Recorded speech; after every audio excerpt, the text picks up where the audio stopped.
I want to start with something you wrote in a recent column, it, kind of explaining where we are in this economy. And you said the economy is increasingly dependent on a small sliver of superstar companies and wealthy consumers to stay afloat.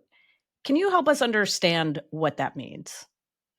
Yes, it's a really confusing time for the economy, but the way that I make sense of it is I call it a K-shape economy. Mm, And what I mean by that is there's a handful of people and companies at the top, superstars, if you will, that are living a pretty great life. You know, the stock market is at record highs. This AI boom is going on, and there's more spending on AI investments right now by businesses than there is consumption in the economy, which is just mind-boggling. You know, right. I mean, everybody have we takes ever seen anything like that in m- sort of the recent era? And I'm thinking about when we talked about the internet boom of the early 2000s and the bubble there. You're saying this is even bigger than anything we saw at that time. in some ways, yes, Yeah, particularly the way that it's outpacing, just dwarfing everything else yeah. in the economy right now. And so if you're involved in one of those superstar companies, pick your favorite, Oracle, Amazon, Microsoft, and Nvidia, then this feels great. It's a great time. Or if you're somebody who's in the number in my head really is $175,000 or more, and we can debate. New York City, I know that doesn't go as far, but we see it in our own data at Navy Federal Credit Union as well as in the national data that the top 20%, if you will, of fairly well-off families who are earning $175,000 or above, they're still spending. They're still revenge spending, whatever you want to call it, throwing big weddings, big birthday parties, going on lavish vacations, spending way above inflation growth. And it's totally different for the bottom 80%. It's really hesitant. People can generally pay their bills, but there's nothing extra left right now. They're at their Right. max, and their spending is barely keeping pace with inflation. They're worried about losing their jobs in this frozen job market. Some might even call it a job recession that we're in right now. And they're worried about high prices. And we can see it in our own data. People are shifting from spending at Target to going to Walmart. Walmart's favorite consumer right now earns $100,000 a year, right? Or more. Right. Because those people are trying to stretch every dollar. So, I wouldn't consider $100,000 to be poor.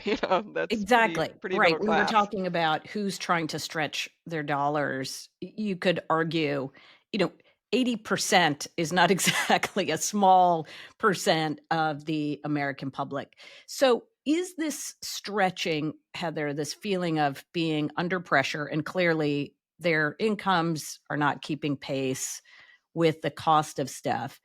How much of that is related to what we saw between the end of COVID and the high rate of inflation and its after effects versus this concern about tariffs or the real impact that tariffs are having on everyday prices? Yeah, that's a great question. Let me try to put some numbers Yeah, on it. The bulk of it, let's say 90%, and it could be 95 or 85, but let's say around 90% was what has come in the past 4 years or so from that big inflation surge in summer of 2022 and 2023. So for most middle class families, they're looking when they're talking about my housing, my car ownership, my electric bill, and my utilities are up, hugely, in many cases, double even the rate of overall inflation. So overall inflation, maybe up 24, 25% since 2020. Many of these areas are up even more than right. that in the past 5 years. Um, so that's really the bulk of the pain that's coming in the budget. But the fear is, oh my gosh, is it coming back again? Now with the tariffs coming through, people starting to notice. I mean, if you've been looking for furniture lately or electronic goods, you've started to notice it. I know I have a young child and so they grow all the time, and I've been buying a lot of kids' shoes. And Right. even though shoes for kids are not hugely expensive, I buy them at Walmart.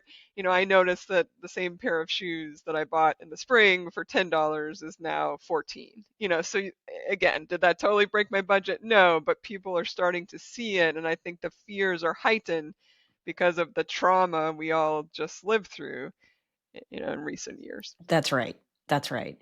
And so you've talked about this term again, one of your columns about stagflation, but you've called it sort of stagflation light is what we may be facing. And that would be this inflation pressure that you just highlighted, but also an economy that isn't growing. And then doesn't that also come with higher unemployment? Like, tell us how likely it is that in the next year or so, what we may be facing isn't just a frustration with prices, but people actually losing their jobs on top of this.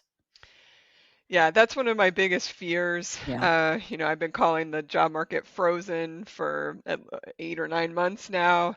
It used to be frozen for the tech sector, and then it was professional and business services, or everything from accounting and architects to salespeople. But what we've seen in the last few months, since the summer really, is many industries are actually starting to shed jobs, Mm, and it's both a white collar and a blue collar jobs recession. It's those white collar ones we were already worried about, but also now manufacturing, mining, construction even are all net negative. Really, the only industry adding jobs right now is healthcare and maybe AI, but AI is not doing a ton of hiring. It's just, makes a lot of headlines. And so if you don't work in healthcare, good luck. Good luck finding a job. And the problem with the tariffs that are really starting to come through now is somebody has to eat those costs, right? And if it's not, it's either going to be passed through to the consumer, and it's going to hurt the budgets of the consumers even more in the coming months, or the companies are going to continue to try to eat these costs, and they're not charitable organizations. And so you're starting to see a lot of CEOs talk about cost cutting, which is the business speak for cutting headcount.